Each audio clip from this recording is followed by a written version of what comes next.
Sunita Williams எதிர்கொள்ளும் சவால்கள் என்னென்னவா இருக்கு? இல்லை, இது வந்து எப்படின்னா, நீங்கள் ஒரு காலத்தில் ரைட் பிரதர்ஸ் வந்து விமானம் கண்டுபிடிச்ச பொழுது விமான பயணமே ஒரு சவாலாக தான் இருந்துச்சு. அதை தாண்டி இப்போ எல்லாரும் சர்வசாதாரணமாக விமான பயணம் போகிற மாதிரி இருக்குது. அதே மாதிரி முதல் காலகட்டங்களில் இப்போ ஆம்ஸ்ட்ராங் ஆல்ட்ரின்லாம் போனாங்கன்னா அப்போது மிகவும் சவாலான இதாக தான் இருந்துச்சு விண்வெளி பயணம் அப்படின்னு. அது நம்ம சட்டங்கள் மெதுவாக கடந்து வந்து இப்போ கிட்டத்தட்ட ஒரு விமான பயணம் மாதிரி விண்வெளி பயணம் போயிட்டுருக்கு அப்படின்னு வந்து சொல்ல முடியும். ஏன்னா இப்போ சுனிதா வில்லியம்ஸ் போனாங்க அப்படின்னா இப்போ விமானங்கள்லேயே பல வகையான விமானங்கள் இருக்குது. இப்போ போயிங் விமானம் இருக்குது, ஏர்பஸ் விமானம் இருக்குது, ஒவ்வொரு கம்பெனியோட விமானங்கள் இருக்குது. அது மாதிரி மனிதனை வந்து விண்வெளிக்கு எடுத்துகிட்டு போகிறதுல பல வகையான இது இருக்குது.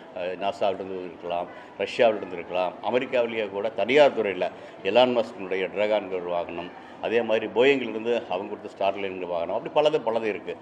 அப்போ அந்த மாதிரி எப்படி விமானங்கள் புதுசாக வரும்பொழுது அதை பரீட்சித்து பார்க்கணுமோ அதே மாதிரி இது மாதிரி விண்வெளி இது வரும்பொழுது பரீட்சித்து பார்க்குறாங்க. அதுதான் முக்கியம். ஆனால் விமான பயணங்கள் அப்படிங்கிறது வந்து இப்போ கிட்டத்தட்ட சர்வசாதாரணமாக போயிடுச்சு. அதே மாதிரி என்னை பொறுத்தளவுக்கு விண்வெளி பயணம் அதே மாதிரி தான். சமீபத்திலேங்க பார்த்தீங்கன்னா தெரியும், 72 வயதான ஒரு பெண்மணி அவங்க விண்வெளிக்கு போயிட்டு வந்துட்டு இன்னும் ஒரு முறை போக முடியும் அப்படிங்கிற ஆவலோடு இருக்கிறாங்க.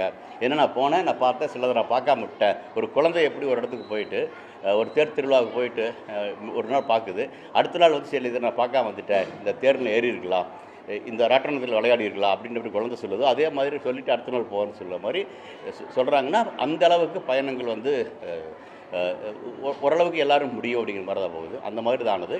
ஆனால் ஒரே சிக்கல் என்ன அப்படின்னா, இந்த பயணங்கள் எல்லாமே வந்து கிட்டத்தட்ட ஒரு வருடத்துக்கு முன்னால் திட்டமிடப்படுது. இப்போது சர்வதேச விண்வெளி மையம் இருக்குது அப்படின்னா சர்வதேச விண்வெளி மையத்துக்கு கிட்டத்தட்ட ஒவ்வொரு மாதமும் கிட்டத்தட்ட ஒரு மாதம் 1.5 மாதத்துக்கு ஒரு முறை ஒரு கலன் போயே ஆகணும். ஏன்னா அதை அந்த இடத்துல வச்சுருக்கு அப்படின்னா நிறைய எரிபொருள் ஒரு வருஷத்துக்கு கிட்டத்தட்ட 100 டன் எரிபொருள் கொண்டு போக இருக்குது. அப்போ அப்படி போகும் பொழுது அங்கேயே கிட்டத்தட்ட 7-8 பேர் இருப்பாங்க எப்பவுமே. அதில் 2-3 மாதம் கழிச்சா பிறகு 2 பேர் 3 பேர் வருவாங்க, அடுத்து 4 பேர் போவாங்க. இந்த பயணங்கிறது வந்து கிட்டத்தட்ட எப்படி விமான பயணம் இங்கேருந்து பெங்களூருக்கோ சென்னைக்கோ போயிட்டுருக்கு, அது மாதிரி போயிட்டுருக்கு. ஆனால் சுனிதா வில்லியம்ஸ் போன அந்த கலன் போயிங்கினுடைய கலனாக இருந்துச்சு, அதனுடைய முதல் கலன். ஆனால் அவங்களால உடனே இன்னொரு கலன் அனுப்ப முடியல, அந்த கலன் பழுதுபட்டதால் இன்னொரு கலன் அனுப்ப முடியல. ஆனால் முதல்ல டிராகனுடைய எலன் மாஸ்கினுடைய இந்த வாகனங்கள் எல்லாத்துக்கும் வந்து கிட்டத்தட்ட 9-10 மாதங்களுக்கான யார் போகணும் என்ன போகணுங்கிற திட்டம் முதலே இருந்துச்சு. அந்த திட்டத்தை மாற்றிட்டு போகிறது கொஞ்சம் கஷ்டம், அதனால தான் நடந்தது அந்தபடி. மற்றபடிக்கு இந்த பயணங்கள் மிக மிக சகஜமானவை. சுனிதா வில்லியம்ஸே இதுக்கு முன்னே இதை விட அதிக நாள் இருந்திருக்காங்க. இதை விட அதிக நாள், இப்போ 9 மாதங்கிறது கிட்டத்தட்ட 273 நாள் வருது. இதை விட அதிக நாளே இருந்தாங்க இருக்காங்க. அப்புறம் அது இல்லாமல் சுனிதா வில்லியம்ஸ் தான் இதுவரைக்கும் விண்வெளியில் அதிக தூரம் ஓடியவர்கள், மராத்தான் அங்கே ஓடுவாங்க, அங்கே பார்த்துருக்குறாங்க. இப்போ அதே இடத்துல இருந்தாங்க கூட அது மாதிரி ஓடுறது, அது மாதிரியான பயிற்சியெல்லாம் இருக்கிறவங்க. அதனால தான் போயிங்கினுடைய முதல் பயணத்துக்கு அவங்களுடைய பரீட்சாத்மமாக போனதில் அதில் வந்து டெஸ்ட் பைலட் கமாண்டராக போனாங்க. இப்போவும் கூட வர்றதுக்கு முன்னாடி கூட விண்வெளி இதில் வந்து மற்றவங்களோட மூத்தவங்கள், மற்றவங்களோட இவங்க அனுபவம் வாய்ந்தவங்களான அங்கே கமாண்டராக இருந்தவங்களும் சுனிதா வில்லியம்ஸ் தான். கமாண்டராக இருக்கிறவங்க வந்து உடல் இதனாலேயோ மன இது அழுத்தம் இருந்துச்சுனாலேயோ ஒரு 7 பேருக்கு கமாண்டராக விண்வெளி இருக்க முடியாது. இப்படி இருந்துட்டு போடுறாங்க. அதனால் என்னை பொறுத்தளவுக்கு அவங்க வந்து உடல் நலமும் மனநலமும் சிறப்பாக தான் இருக்கிறாங்க.